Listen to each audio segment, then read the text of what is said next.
தமிழக அரசே கண்டிக்கிறோம் அரசு மேல்நிலை பள்ளியிலே எங்கள் சகோதரி ரமணியை ஆசிரியை ரமணியை கொடூரமாக கொலை செய்த கொலையாளி மதன் மீது கடுமையான நடவடிக்கை பள்ளிப்பட்டினம் பள்ளியிலே அரசு மேல்நிலை பள்ளியிலே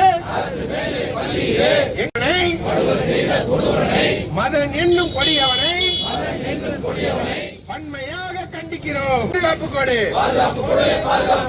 ஆசிரியர்களுக்கு பாதுகாப்பு கொடு. தமிழக அரசு கொலை குற்றவாளி மதனுக்கு கடுமையான தண்டனையை வழங்கிடும். உள்ளுக்கு நுழைஞ்சோம்னா நமக்கு வந்து தண்டனை கிடைக்கும் அப்படிங்கிற எண்ணம்